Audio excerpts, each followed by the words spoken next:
Welcome back, baseball family. This week we're going to talk about Anthony Rendon, Diamond Sports updates with the Bally streaming services, and your D-backs Mount Rushmore right now. 9+ Us presents the Baseball Together podcast with your hosts Blackjack Brad and Kansas City Little Big Briggy Blue Eyes. And now, Baseball Together. Baseball family, welcome back to another episode of the Baseball Together podcast. I am helping drive this boat today, and I got Mr. Brad Master here with me. How are you, Brad? I'm doing well. We got some rain. It's very exciting when we get rain around here. For me, lots of reasons, but yeah. It's nice. I like it. You know like what the rain in Spain does, right? Stays mostly in the plain, mainly in the plain. Mainly. Well, you never know. Mostly and mainly. It's essentially the same thing. Now we're in a semantic battle. Baseball family, your public service announcement for this Tuesday morning is that spring training is officially 21 days away from now. That puts opening day 66 very short days away. And I can't wait. I just can't. I can't believe that it's 66. When I put that on there, I was like, what in the what? We are that close. Yeah, it is very much a not long time. That's how I would say that. That's a perfect way to put it. Very much not long. Very much not a long time. Okay, baseball family, before we get into this any deeper, I must admit that I got. Okay, I got porched. If you don't know what that is, go look it up. But it happened to me, and I'm not the only one. Okay, I got because the internet is undefeated. That's the first reason. Never There lost. are three reasons why I got. Okay. First is the internet is undefeated. Okay. Number two is all reports do indicate that Giancarlo Stanton is trimming out. He is smaller and leaner than he has been ever before that we've seen. It legitimately looked like in that picture, Brig. I was shocked. Yeah. I'm telling you. And he is trimmer, and that's not the problem. The problem was the quote that he attributed it to IKF. That is the problem. Now, the third reason I got is because I want so badly for that to be true. Not only do I want Giancarlo Stanton to lean out, to pick up some speed, to play more small ball and not rely entirely on the long ball and all of that, but it was such poetry for me in giving credit to IKF, who no longer is a member of the New York Yankees, etc. The whole thing was too good to be true in my mind. And guess what? It is too good to be true because I got. So there's my official retraction. Thank you for everyone who told me that I got because I did. Y'all right. You know what subsection of the internet is undefeated? What? The YouTube comment section. Undefeated. That's true. Y'all are sharp. Okay. And they'll let you know. They'll let you know every time. Yeah, I know. I appreciate it. All right, let's move on. Anthony Rendon is making some waves right now. For those of you who don't know who Anthony Rendon is, you're not alone. He hasn't played baseball, so sometimes plays third base for the Angels. Sometimes he doesn't. In fact, I would say most of the time he doesn't, but sometimes he does. When he's not doing that and he's not hiding somewhere, apparently he's doing podcast interviews. And he came on the Jack Vita show. And he was asked what he would do if he were in charge of Major League Baseball. How would he change it? What would he do? And he intended this comment to be rather lighthearted. However, it's a bad look either way, I think. So they always say there's a little bit of truth in every joke, right? Yeah. I think there's a lot of truth in this joke. I think so too. So he hates his job and doesn't want to come right out and admit it. But he said, we got to shorten the season, man.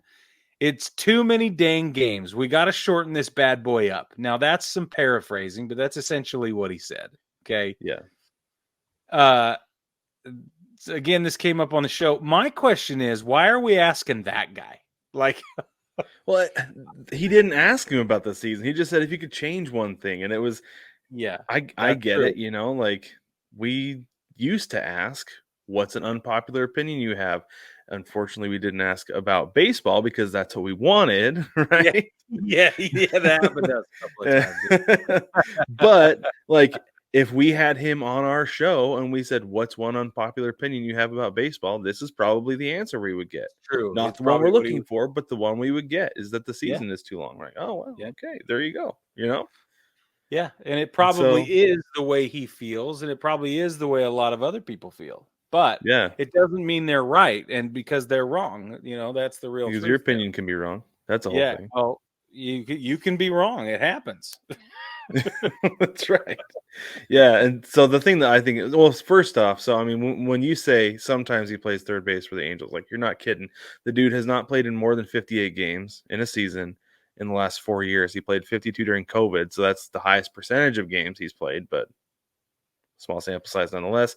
And he's played in exactly 200 games since the 2020 season, like including the 2020 season for the Just Angels. In 362 game seasons and one 60 game season. I'm not going to do the math because I got a microphone in front of me, but somebody else can. And there you go. Like, Yeah. small It's percentage bad. of games. Yeah. So Jonathan Papelbon has, since he hung it up, the dude has pulled the gloves off, and he is just lighting up the internet with whatever he wants. It is, I'm here for it. It's so funny. It's so awesome. He gets on Twitter or X or whatever we're calling it now and says he played with Rendon. He says, I played with Rendon, literally hates baseball. He's like, yeah, it's long. Isn't that what you signed up for? 3 question marks. Just tell the team you want to play half the season and give back half your salary. 4 exclamation points. 4 exclamation. 4 slammers, as they 4 say. slammer tags. It might have been 5. Let me count. 1, 2, who cares? It's more than 4. That's a lot. So funny. So I agree with him. I'm like, look, the dude does not want to play baseball. And we called it a couple of times last season where we were like, is he just copping out? Right. And then other guys did the same thing. And we started kind of tongue in cheek calling it pulling a Rendon. Where Yeah, you're just we like, did. ow, Yeah. I'm hurting. I can't play. Yeah. And you know what's funny though? Like he said, like, it's long. Isn't that what you signed up for? David Sampson has said before on his show, I think he was talking about Kawhi Leonard, because Kawhi Leonard is the one who started really getting heavy involved with the current like load management technique, strategy, I guess you can call it, where like you have your star play like 70% of the regular season games, then they're fresh for the playoffs, right? Yeah, right. But the thing with Kawhi Leonard was he's like, well, my knee is just not healthy enough to play in 82 games. And Samson's like, if you're not healthy enough to play in 82 games, you're not healthy enough to play in the NBA. Like with Major League Baseball, yeah, there's only a handful of guys who play 162, right? I get it. That's a lot of games, right? He's not wrong. He's not wrong about that. A lot of games, true. Not a lot of days off. I get it, For sure. right? But at the same time, you sign up for 162 games. If you cannot mentally or physically hack the 162 game grind, even sitting on the bench for 10 games and being involved with the team for those games where you're not playing, you cannot hack Major League Baseball. And that's all there is to it. Yep. If you don't want to do it, then don't do it. You can go coach baseball and make a lot of money because clearly you're very good at it. You know a lot about it, and you can teach some kids to play it really, really well. Like, he's made his money. If he's done with Major League Baseball, he can go right off into the shadows or whatever and coach baseball. Right. Or he might find Jacoby Ellsbury. Hang out on a beach somewhere. I don't care. Yeah. Like, it doesn't seem like he has the mental, I don't want to say the mental ability, but the mental drive to play a full Major League season. Yes. Based on what he said here, right? Yeah. Like, yeah. It feels like he's reached a point where a guy who wants to hang it up. Yeah, I agree. And yeah, for just like you said, for me, this just confirms what we're all kind of wondering, right? And by all, I mean me and you. So all 2 of us. All 2 of us. That's a streak. Okay, so 2 in a row. 2 in a row. Let's move on. The Astros have some news. Okay, so The I couldn't biggest come up with one, anything more creative than news, Brig. I'm sorry. I the tried. Astros have news. They are newsing right now. So the Actively. biggest news is actually the absence of news. If you can wrap your brain around that one, Jose Altuve and Alex Bregman will both be free agents after the 2024 season, after this season. And we have yet to see any extension talks from the Astros organization to those two players. Because that hasn't happened, everybody's getting a little squirrely. I think by now, honestly, I would if I was an Astros fan, because you get to the Yeah. point, right, where it's like, Yeah. okay, so if it starts to look like we're not going to run it back, do you trade them? right. What are we going to do? What happens with these guys? Yeah. They could go with the Carlos Correa, let him finish out the season, and then just let him walk. They Offer him absolutely a could. deal, and then let him walk. Let them walk right into a Dior. See what happens. You're right. You're right. I'll never forget him saying that.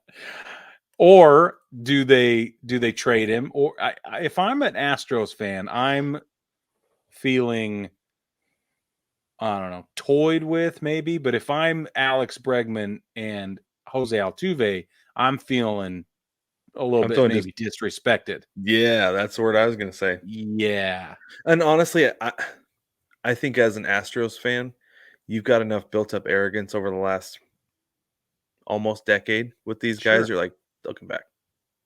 Yeah. They'll come back. You know? Well, and they've proven that over and over. So yeah. But, well, I mean, kind of. I mean, George Springer and Carlos Correa walked. Yeah, right? that's true. That's true. Garrett Cole walked. First chance he got was out the door. So did Verlander, and then he Verlander did. Back. So maybe you can't have that kind of confidence in it, you know? I don't know. It's interesting. It is. It's very interesting. It's going to be something to keep an eye on. I'm fascinated by this because I would love for one, if not both of those guys, to leave the AL West. Yeah. Very much so. Yeah, you would. Go somewhere else. That's Brad's entire goal. Go to LA. The AL West bad, so that his Mariners can be good. Not because they're good, because everyone else is just bad now. I'm fine. I'm fine with winning the worst division in baseball if that's what it takes, Greg. Still a division title, still a playoff berth. That's you got so a chance. Funny. I don't even care. Totally agree with you. Take the AL Central at this point. I'm with you. Okay, last bit of Astros news. Kendall Graveman has gone down with an injury. He's going to need Tommy John surgery. Shoulder injury. Oh, shoulder surgery. I'm sorry. Yeah. I've got that note wrong. He's going to need shoulder surgery. It's super unfortunate. He's going to miss a bunch of time. But Josh Hader has now been signed in as his to backfill the position. Josh Hader was secured on a 5-year, $95 million deal. Now that, you want to tell him this piece, Brad? You do, don't you? So first off, Hader was looking for more money than what Edwin Diaz got. He got 5 years, 105. Yeah. But he came in and he settled for 5 years, 95. So this is the thing that's crazy is that it's not like the Astros are like hurting for a closer, right? They've got Ryan Presley still. Yep. The dude is nails. And so now you bring in Hader, and I get it. You've got your setup man, you've got your closer, or you've got rotating closers. You've always got a fresh closer in this situation. Totally. Always, right? So it's a good move for them. I don't know. It kind of makes me crazy. Stanek is no slouch. Yeah, like they have a really, really good bullpen, and it just got better. But the thing that's crazy about this whole thing is that Hader is going to make more money this year than Ronald Acuna Jr. Hader's making 19. Acuna's making 17 million. That's banana pancakes. Yeah. And this is the other thing is like I said, I get it. Hader is a great pitcher, but I saw a side-by-side comparison of him and Andres Munoz, and it was pretty close. Yeah, right. And I would not give Andres Munoz 5 years, 95. Not even close. You're not alone. And I love the dude. Dude, but no way am I giving him that kind of money. Yeah. Well, so it's a lot of money for a closer, reliever, setup man, whatever he's going to end up being. And I get it. Like the Mets gave all that money to Diaz, but still, it's bananas. The trumpets. Josh Hader doesn't have the trumpets, so paying for the trumpets. You're right. It puts butts in seats, bro. It does. It does. It just And does. gets eyes on social media. It It just gets does. clicks. Okay. Gets all of So it. I'm telling you. All right. So Yep. that's what you would not pay for a really good reliever. Okay. What would you pay for a pretty good starter who maybe has won the Cy Young recently and has won twice now and happens to be a free agent? What would I pay for a really Yeah. good starter? Yeah. Well, I know who we're talking about. So You do. I do have a hang up because I hate walks. Right? Yes. Right. Like that's the big thing. We got oh man. It's Control hard. issues. But at the same time, it's almost like he's effectively wild because it works for him. So That he's gonna walk guys, but still he's not gonna let him score. So we're talking about Blake Snell, baseball family. Blake Snell still has yet to sign with anybody. He's just hanging out in there in the free agency limbo. The Yankees, we all learned recently, the Yankees were the only team, and I know it's so far, but we only have a couple of weeks until spring training starts. So the Yankees are the only team that has even offered him a deal. And that was a 6-year, $150 million deal. Now, we all know he was looking for like 240, right? Yeah. But that's a pipe I think he was looking for like, what was it, 240 over 10, something like that? Yeah, or 7 at the least, right? Yeah. Well, because this is the thing. He's a Boris client. He wants as many years as he can get with obviously as much money as he can get. And because he's a Boris client, he's just going to sit. He's just going to sit as long as possible. And I'm surprised, Brig, that it actually came out that the Yankees were the only team to offer him so far, because Scotty B is it's infamous for there's a mystery team. Yes. Oh yeah, there is a dude. mystery team out there So the offering. fact that this came out makes me think that somebody in his camp, somebody in the Scott Boras world, decided that it was best that we all know nobody else made an offer. I doubt. Go ahead. This is the other thing, is I wonder if somebody is bugged, like somebody in Snell's camp, not so much Scotty B's camp, but Snell's camp is bugged that he didn't take the deal. And he didn't take the deal because it wasn't good enough for his agent. Oh, And and then somebody now is really everybody's irritated upset. that he's not with a team. He was offered good money to go play for a really good team. Yeah. What could be a really good team this year. Yeah, right? you had it right the first time. Go ahead. Yeah. There's potential that he missed out there, and for a huge opportunity to play for the biggest brand in baseball, one of the biggest brands in the world. Yeah. Like the amount of money that you're turning down in off the field like endorsements is massive. That's a ton of money. Crazy. And the fact that you're a 2-time Cy Young winner, you're playing for the Yankees. Yeah, you're getting national brand deals guaranteed. Yeah. Guaranteed. You're going to get the love, who man. Who cares if you're not getting that extra year? It'll be made up for and then some with your endorsement deals. Yeah, and you're going to be on a rotation with Garrett Cole and Carlos Rodon and Nasty Nestor. You know what I mean? Like that's with Marcus Stroman. And Well, I guess Stroman now that he turned him down, right? Because they took that money and gave it to Stroman. Yeah, but it's a massive opportunity that he turned down. I don't think it was Snell who turned it down. It was his agent who did it.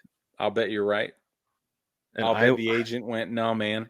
Just wait. There's gotta be a point, I think, where guys are like, at what point is the juice not worth the squeeze with Boris? That I want to play baseball. I want to get on a team where I'm comfortable. I'm gonna win. I'm gonna do well, and I'm gonna get paid. What's an extra year? And I know, like Snell had the whole thing during the COVID season, right, where he didn't want to go out there unless he was guaranteed to get paid. I don't know if that was him talking or if that was a line he was fed by his agent. I don't know. Doesn't matter. The optics are on him. Right. And so obviously he cares about his money. But I'm serious, man. Like he would have made so much money off the field that he's now missing out on, that he's not going to get in the other market. So, like, if he ends up with Minnesota, let's say, or something Oh, yeah. crazy, you know what I mean? It's like, He can go be what? a spokesman for the Mayo Clinic and not make nearly as much as what he would have done doing, I don't know, something in New York. I don't know I what know who they anything. have. KARS, cars for kids. There you go. Yeah. You know what I'm saying? If you listen to Yankees baseball, you'll know what I'm talking about there. That's like anytime I listen to the Mariners games on the radio, I always Yeah. get the Beacon Plumbing ads with Bobby Wagner for the Seahawks. Yeah, yeah, Quit yeah. freaking, get Beacon. One last thing on kind of the hot stove stuff is Aroldis Chapman signed with the Pirates. Yeah, he signed with the Pirates on a 1-year, $10.5 million deal. And It's not I chump mean, change. That's pretty good money. it's good money, and he's not worth that. Here's the thing. I was thinking about this, and I think this is what happened. I think he's counting on. I think he and possibly the Pirates are counting on something happening this year, like what happened last year, and he signed with the Royals. He signed with the Royals as a landing spot, Yeah, and the Royals brought him in yeah, to sell off, to flip, yep. right? The Because in the they got playoff push, yeah, some pieces at the deadline. So I think yeah, the same thing is going to happen with the Pirates. The Pirates brought him in. They said, "We'll pay you 10.5. We're going to flip you for prospects in July." that's And right. Chapman's like, "You're going to flip me for prospects, and I'm going to go play for a contender and potentially get myself another ring as a rental." Bro, that is a great That's what's going on. theory. That's fantastic. Whew, that's good. I like that. I like that for everyone involved, honestly. It works. It works out really well. It works out for Yeah, Chapman. He's getting 10.5. It works out for the Pirates because they're going to get some prospects or some dudes. And then yeah, whoever he goes to is going to get a solid arm in the eighth inning, seventh or eighth yeah. inning in the 7th or World 8th, Series. yeah. I agree. That's freaking sweet, man. I dig it. All right, last bit of news. We're just going to jump back onto what we covered last week about the Diamond Sports / Bally Sports Network, which is the regional sports network under Diamond. They have this big bankruptcy thing that's been going on. If you want an update on it, go listen to last week's episode. But the There's a update card is up above Briggs' head. there's a card. Okay, so here are the updates based on what we know from last week. It was a bunch of stuff up in the air, still technically up in the air. The courts have not finalized that this is okay yet, as far as I'm aware. However, this is what is being discussed officially. Amazon has now come in and bailed out Diamond from their bankruptcy problem. Okay, they did it. There was a number of creditors, low level and junior creditors, that came together and pooled $450 million to begin the sort of buyout, right? To save them from bankruptcy. Okay. But they were short, and Amazon came in with $115 million, which Doesn't Jeff Bezos like keep that in his wallet? I think so. Or Yeah. like maybe he found that in his couch. Yeah. Yeah. He lifted the one mattress in his guest room. Yeah. Yeah. Okay. Yeah. So Major League Baseball was also contending for that, purchase decision, right? They threw their hat in the ring as well. Amazon ostensibly outbid Major League Baseball now this is just for the streaming rights, but it's not just for baseball. It's for hockey and basketball as well. So now what this means is, if this all gets approved by the courts, Amazon now will earn access to all Major League Baseball, National Hockey League, and National Baseball or Basketball Association teams for which Diamond owns the streaming rights.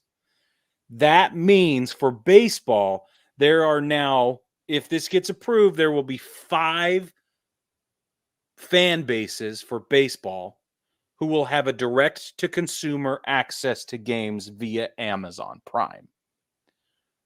Those 5 teams are the Marlins, the Rays, the Tigers, the Brewers, and the Royals. This does not have anything to do with television broadcast rights. Okay. Diamond and Bally still retain televised broadcast rights, and that is an 11-team list, okay, to include the 5 we've just talked about. And they are working on making deals with Minnesota, I think Atlanta or something, and the other one. I can't remember. Cincinnati. But I think it's Cincinnati. But this is such a great deal for like a lot of who doesn't have Amazon Prime? At this point, right? Like everybody's most got people, Amazon Prime, it feels yeah, I think most people. Baseball family, if you don't have Amazon Prime, we want to know. Fire off in the comments and let us know. It's our assumption that most people, most households have some version of or some access to Amazon Prime, one way or the other. Yeah. So if that's not you, we want to know. Challenge our assumptions here. But this is great. Like you said, keep going. Sorry, Brad. Oh no, that's mostly that's mostly it. Like it's such a great deal for the fans to have access to these 5. Like I watched a lot of Marlins games last year because I wanted to watch Luis Arias, see if he could hit 400. I liked watching Jorge Soler. He's winning me a bunch of money. And the Rays are good. Why not watch a good team when you have a chance? The Royals have so many studs on that team. Yeah. Tune and watch the Royals for free. Hello. Right? Totally. Like, yes. Come on now. So I think this is great for fans. This is such a good way to go. And I really hope that things continue to trend in the right direction. Because the thing that's funny is that we rag on Major League Baseball and Rob Manfred so much for the blackout restrictions. Yeah. But it's not baseball. It's the RSNs. It's the regional sports networks. They're like, well, of course we want to black it out because we're not getting money from subscriptions if people are streaming it. Right. Right. So yeah. baseball, though, is wanting to work toward eliminate blackouts. And this is the first step. And it's amazing. It's so great. I agree. All right, baseball family, stay tuned because when we take a short break, we're coming back and we're going to talk the Arizona Diamondbacks Mount Rushmore.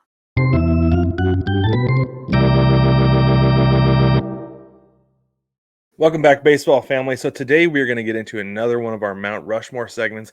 If you're watching on YouTube or anywhere else we have this video posted, you can see that I have my Arizona Diamondbacks hat on. So that's what we're doing. We're doing the Arizona Diamondbacks today. Not that old of a franchise. So Brig is going to tell us a little bit about that, a little bit of the history of the team, and then I will tell us about how the team name came to be.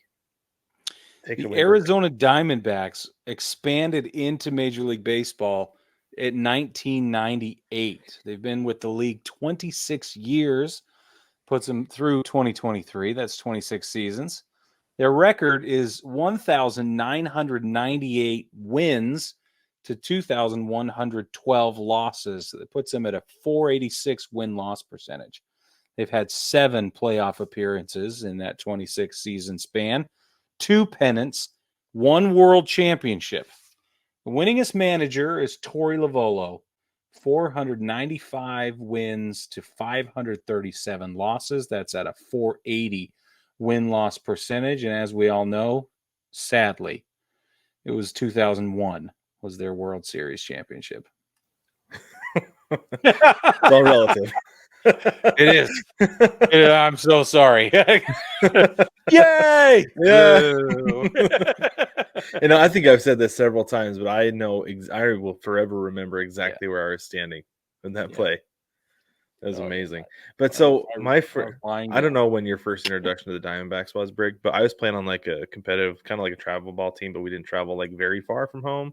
But anyway, I was 11 that year. 11, yeah, I think it was 11 that year. And the Diamondbacks had not been officially like introduced as like I don't think they'd been introduced as like a Major League Baseball team, or maybe they had, but they weren't playing yet.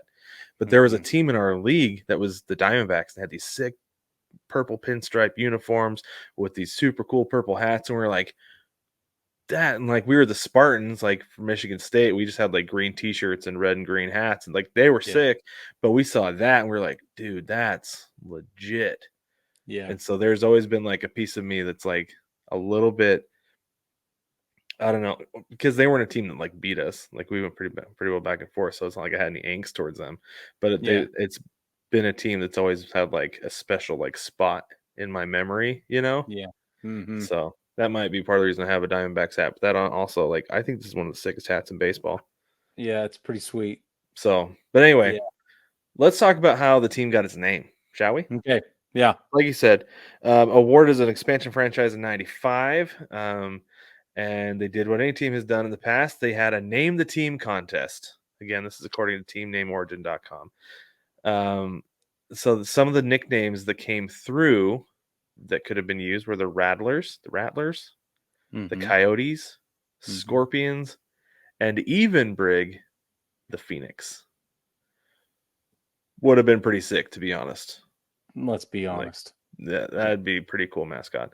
The Rattlers, I think, is an indoor football league team.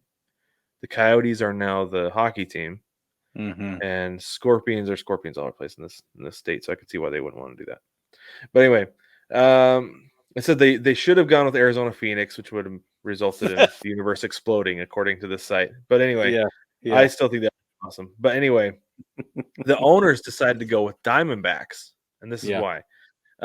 Because obviously that reflects the desert and the rattlesnakes in the area and everything like that. But also they felt like it was a clever reference to baseball's diamond in which the game is played on. And if you notice, Brig, the field, because every team has unique dimensions of their outfield wall, right? Yep. If you look at the Diamondbacks, the shape of the outfield wall, the whole field makes a diamond. Yep, I've seen that. Which is super cool. It's flat across the top, goes down on the sides. It's like a Scrooge McDuck diamond shape. Yeah, that's right. Like a cartoon diamond. Yeah. Yeah. It's really cool, and I like it a lot. Yeah, that's awesome. It's a little tribute to the team name. So very cool. That's really cool, man. Okay, let's get into it. Brig, take us away with your first Mount Rushmore nominee. All right. I'm going to go with the easy one. And I didn't get into this earlier like I usually do with other teams because I didn't want to spoil the fun, but the first person on my list has his number retired. Oh, as a Diamondback. Now, usually I do this many numbered retired numbers, Jackie Robinson as well as everybody else, but I didn't want to do that because my first guy is on the list, and that guy's name is Randy Johnson. Gotta have Randy Johnson. You have to. You have to. Hall of Fame, career WAR of 101.1. Okay, I got excited there. Did you notice? Okay. I did. Yeah, he 5-time Cy Young winner, Triple Crown, Hall of Famer. He played 8 years in Arizona, which is his second longest tenured team, by the way, 8 years. Second only to Seattle. Yep. 10 years in Seattle, but 8 years in Arizona. And during that time, World Series championships. Okay. The only World Series championship, but that's what he was there for that. That alone, plus the bird, you gotta give it to Randy Johnson. He also has one of the best nicknames in all of baseball, which is the Big Unit. And if for no other reason, one of the best mascots in all of baseball. And every time I go to Chase Field, I got to make sure I meet the unit because it's just spectacular. And when he wins that race, it's like so good. You know, it only makes sense when he wins the race. He cheats and wins, and I'm here for it with the Chase. Absolutely. Yeah. It's not a race that there's not cheating. Let's be honest. Not with mascot races. You have a big head mascot race. Like, yeah, you've got to. Yeah, they have Randy Johnson, Mark Grace, Luis Gonzalez, and for some reason I can't remember the other guy. It's Corbin Carroll right now. The fourth one isn't Corbin Carroll.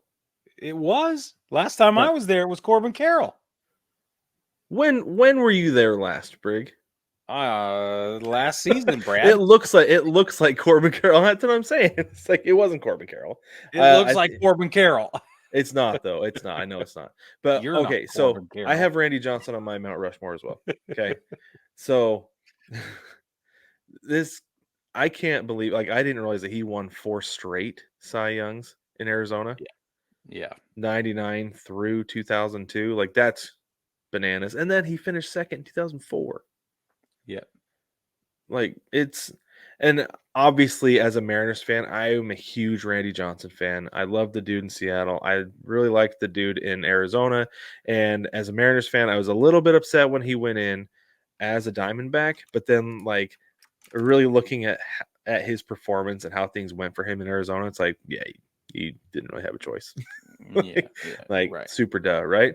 And he Yeah. even went back to Arizona after 2 years in New York.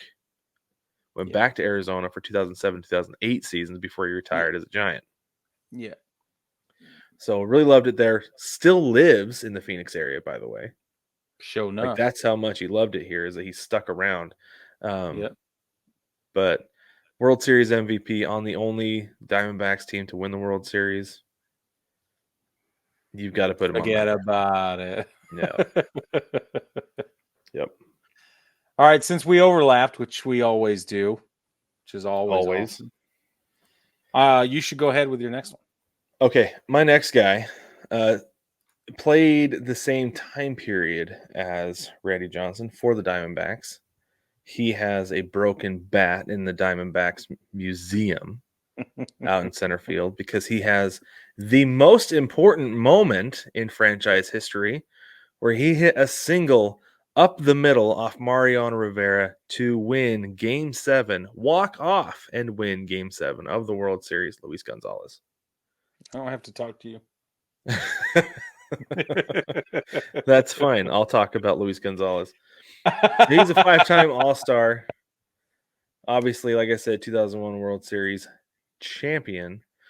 He was the only times he was an All-Star was with the Diamondbacks. And he won a Silver Slugger in 2001. So it's almost like fitting that he was the guy that they wanted up in that situation, right? Yeah, it is. So I don't know. And Luis Gonzalez could have almost just been a bum the rest of his career and still made Mount Rushmore for making that, like getting that base hit up the middle, right? That it's One and like only. Yeah. the next year he hit $150 and played in 42 games because he just couldn't get his head right, right? He's still playing with the World Series hangover. He'd still be on the Mount Rushmore because, like I said, the most important play in franchise history goes to Luis Gonzalez. Of course, that's not what happened, though. He didn't have a hangover the very next No, season. he didn't. No, he balled out again. He's an all-star, and he hit 288 with how many homers? Because that's what he did. 28 homers? Yeah, 28. I'd take it. 2002. Yeah. Yeah. Yeah, it's awesome. Okay, he's on my list too. He was my next guy. I figured he would be. Yeah, and he has his number retired as well, which is again. Yeah, he and Randy Johnson are the only two dudes. They are only two, other than Jackie Robinson. The cool thing about it, he's a home run derby champion as well, which I think often goes overlooked. And that's back when the home run derby was formatted very differently than it is today. But he still is a home run derby champion. And you know, his whole career, he spent 8 years in Arizona, 7 with Houston, and then a little bit of time a few other places. But he spent the most time in his career in Arizona. And you're right, dude. Out of that 19 years, it all came down to one absolutely iconic moment that is either the greatest moment in your fan's life or one of the worst. Either way, it's huge. It's heavy. The thing that's like, to me, the craziest about the whole thing was that the Diamondbacks beat the team of destiny. Yeah. Right? That the Yankees were the team of destiny, that they went through it. The Yankees beat the 116 win Seattle Mariners. It's like, oh, if they beat the Mariners, they can beat anybody. There's no way anybody's beating them, especially after everything with 9/11. This is the team. It's their year. They're the team of destiny. And then the Diamondbacks beat them with a single up the middle. Right over Derek Jeter's head. Right over Derek Jeter's head. Like, with a broken bat. With a broken bat, it blooped. It went just out of reach over. And you know what's? I wonder if he had barreled that ball up, if it had just been a line out to center field. For sure, dude. For sure, I could see that. Yep. Oh, anyway, terrific. He had a great career, but that moment just is Yeah. crystallized. I bet you he doesn't buy drinks for himself anytime he comes to Phoenix. Oh yeah, dude. No way. There's no way. No way. No Did you know he batted left and threw right? Yeah, and I think it makes sense. There Mhm. you see, like, especially I feel like a lot of guys come over from Japan doing that because I'm sure they teach them to bat left-handed. Because Yeah. there's a thing with, you face more right-handed pitchers, you want to be a left-handed batter, and then as a right-handed thrower, you're more available around the field, which Around I the think is field, cool. yeah. Yeah. He played left field, so that makes a lot of sense. Yeah. All right, man. Okay, go ahead with your next. I don't think we Am need to I take a up? break. Go ahead with your next. Yep. What, you need to take a break now or then after No, this no, no. one? I don't think we need one. I think we're rolling along. Let's go Oh, ahead. okay. That's how I feel too. Okay, cool. All right. Which one do I want to go with? Okay, I'm gonna. I hate that I'm gonna do this. I'm gonna do this to you. This guy has an MVP. He's a 7-time All-Star, 4-time Gold Glover, 5-time Silver Slugger. Okay, the dude has a 67.1 WAR over his career so far.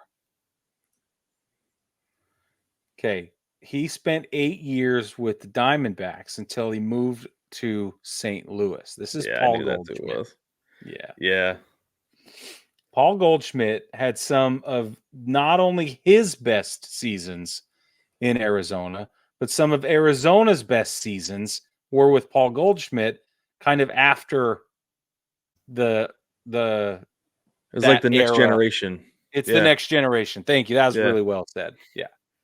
So anyway, I don't think because they're such a young team and because there's such limited amount of history, I think it's harder to dig that deep, that far back and get a guy who had more impact on the field and for the franchise than this coming generation like Paul Goldschmidt was part of. Or that second sort of round of all-stars. So I got to give it to Goldie. You just have to. My opinion. I think it's fitting. I think it works. I think I talked about this on the show, like when we were getting ready to move down here to Arizona, that I was like, Yeah. I was super excited because I was like, yes, I'm going to get to watch Paul Goldschmidt. And then they traded him like right before we moved. And I was like, what the crap, man? Dang it. Yeah. So mad. Yeah, I agree. Still haven't gotten to see him. Yeah, that still bugs me in case you haven't noticed. Yeah, I can see that. I don't blame you. But yeah, I really wanted to watch Goldie, but I haven't gotten to. And the D-backs haven't really been good until this year. But no, I think that's a worthy selection. You again in that museum, you can see his Silver Slugger awards and his Gold Glove. Yeah. I think he has got his Gold Glove. I don't know. I know you can see his Silver Sluggers in that museum. It's really cool. He does. He's a Gold Glove winner with Arizona in 2013, 2015, 2017, and another Silver Slugger. The Silver Sluggers are in 13, 15, 17, and 18, all with Arizona. So yeah, super cool. Solid pick. I like it. Thanks. I like it. But we don't overlap on Goldie. We might though, because there's more. So I still have one left. Well, I'm saying on Goldie, we're not going to overlap. Oh, okay. So I have somebody who has spent the vast majority of his career. He's traded to the Diamondbacks after spending 2 years in Seattle. It's Ketel Marte. Oh yeah. And so in Seattle, like, we fans loved Marte, loved him. For sure. Like, I was really upset when they traded him after the 2016 season. And this is the reason why, is because you saw him in 2019. He finished 4th in the MVP voting and was an all-star. Ever since then, he has kind of been up and down. They put him out in the outfield for a little while. He played a little bit of outfield this year, but mostly he's back to second base, which means that he's back to himself. But his impact, despite being a very good player in the regular season, his impact is felt in the postseason. 100%. All the dude does is get on base. You put that guy in leadoff position, you know he's going to get on base for you at least once, probably twice a game, because that's what he's done. The only time in his career that he has not gotten on base during a postseason game was Game 5 of the World Series this year when the Diamondbacks lost to the Rangers and the series ended. Yeah. Every other game he's played in the postseason, he's gotten on base. It's what? It's like it didn't come up like I thought it would. I want to say it's like 17 games, something like that, which is a bananas hitting streak only in the postseason for it to be that many games in a row to get on base. I think that had the Diamondbacks been able to pull it off this year and beat the Rangers, he'd have been the MVP. Yeah, I agree. He was your NLCS MVP this year for very good reason. Oh, right? Yeah. So, yeah, I think he's my third guy when it all comes down because he's only 29. He's got a lot. He's 30 years old, just barely turned 30. Coming into his 30-year-old season in 2024, he's got a lot of time left ahead of him. Even after he has slowed down and lost his range as a second baseman, he can be a DH and be a very good one. Very, very good. And so I think he's got a lot of years left in Arizona, signed for sure through 2027. And I think he's going to continue to be a centerpiece on this team next to Corbin Carroll. So, yeah, I think Marte, when it comes down to it, absolutely is going to deserve that one of those spots on the Mount Rushmore because of the significant role he's going to have, what he's had, and then what he will have going forward. I can dig that. I can totally dig that. Well, cool. Yeah, that's not how I feel, but I can see what that's fine. You don't have to feel that way. I'm just kidding. That is how I feel. So who's your fourth? Who's your fourth? This might be a little controversial. Okay. And I don't care because I'm here for it. I'm going to go with a guy who had a terrific run. Short run, but terrific. 7 seasons total. Not just with Arizona, but his whole career was only 7 seasons long. In that time, he won a Cy Young Award and was an All-Star 3 times. In that time, he accumulated a 31.1 WAR. His lifetime ERA, again, all with Arizona, and only 7 seasons, is 3.27. Okay. He started 198 games over that period. This is Brandon Webb. Brandon Webb, again, was in that second generation following the World Series. He showed up in 2003. He was with them through 2009. It's kind of hard to count 2009 based on the amount he only played 1 game. So let's give him all the way to 2008. Injuries derailed what would have been just a spectacular long-term career. But still, the numbers are just incredible for what he was able to put together in 7 years. And I think he was a bright spot in some dark times for the Diamondbacks. And because of that, I think he's as worthy as anybody for a Mount Rushmore spot. It's a solid pick. Yeah, I mean, it's interesting when you have a guy who spent that short amount of time, not just with a team, but in the big leagues, and have that much of an impact. Yeah, it's crazy. It's super crazy. And I hesitated to go with Brandon Webb because of how short his career was, and because of the time that he played with the team and what the team's history was like at that point. But I couldn't find anybody I liked better. That's part one. And part two was I couldn't find anybody who I liked better that was also as consistently impactful. Yeah, I get that. So it was tough though. That's tough. Yeah, I'm just dying to hear who your last one is. Okay. So I did this last one a little bit differently. So the three that I have, you can carve those in, you can set them in stone for the Mount Rushmore. But the fourth one, you got to leave it blank for now. Agreed. Okay, but, I feel you. But it is reserved. It is reserved pending the rest of Corbin Carroll's career. So I see what you did there. And let me just state for the record that I totally agree with you. And if I had known we were going to bend the rules, Brad, that's exactly what I would have done. The rules are rubber, Brig. Come on now. Yeah, I know. I know. Okay. Seriously though, you are spot on. So if you've been living under a rock, Corbin Carroll is an absolute baller. He is so good. And if you're new to the show, we were singing Corbin Carroll's praises starting in the preseason, starting in like spring training last year. Yeah, the spring training. Yeah. Yeah. He had an outstanding year. Rookie of the year. He finished 5th in the MVP voting this year. I know. I did not realize that. He was an all-star selection. And he was an all-star. Yeah. He led the NL in triples with 10 of them. And that feels actually low. I feel like he got more, right? But he hit 25 home runs and he stole 54 bags. Yeah. I think he's the only rookie to ever do that. 54 bases. I mean, just to hit 25 bombs and still 54 bags. Like that's and he put together a 5.4 WAR just this season. Yes, he did. That's crazy. But so in 187 games, his career WAR is already 6.6. Yeah, 6.6. Yeah, he played in 32 games in 2022 and put up a 1.2 WAR. Yeah. Okay, check this out. How many games? 180 what? 187 total games. Guess how many hits he has? 188. The dude is damn near automatic, Brad. I know it, and that's the thing that's crazy about him.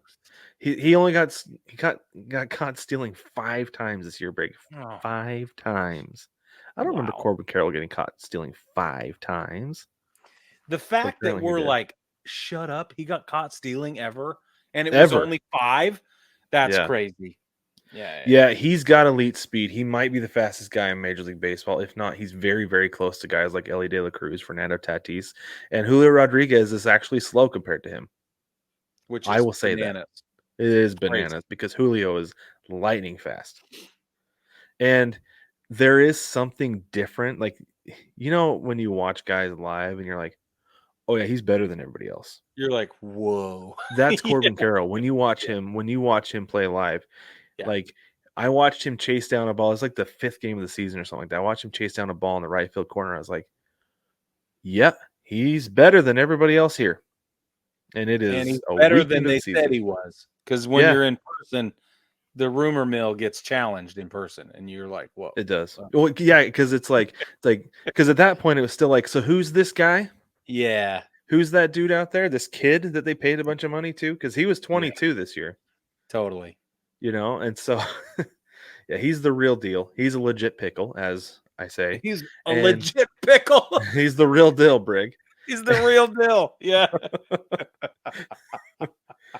And he will continue to be. When his career is over, if he's not a Diamondback for life, then they will have done something horribly wrong for this franchise, the fan base, everything. And when it's all said and done, he deserves that 4th spot. But the fact that he has only played 187 games, barely has more than a year of service time, you can't carve it in stone yet because there's a lot there's a lot that has to go on still. And a lot. I don't want to say anything that could potentially go wrong because I don't want to jinx anything. But that's right.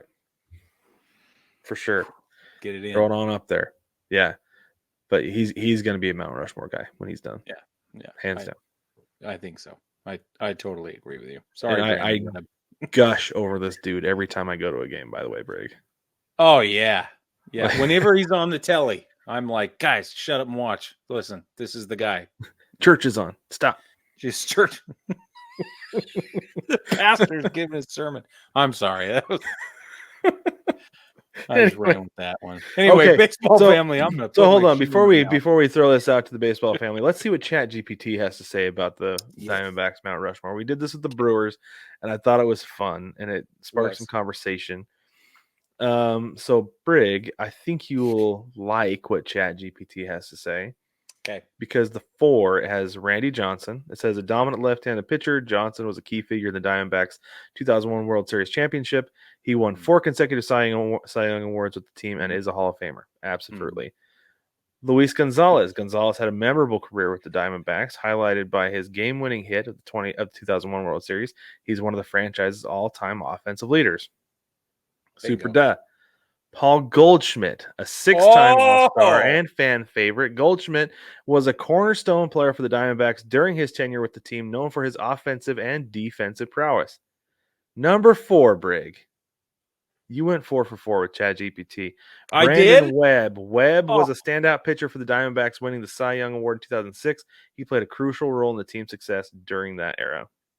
Told you. Okay, now but listen. it does say, look out for Corbin Carroll because he is going to be the cornerstone for the franchise for the next 15 years and will end up taking over Brandon Webb's spot. Oh, no, that's not what it says. I was going to say. He will. That's all true, though. Here's the deal, though.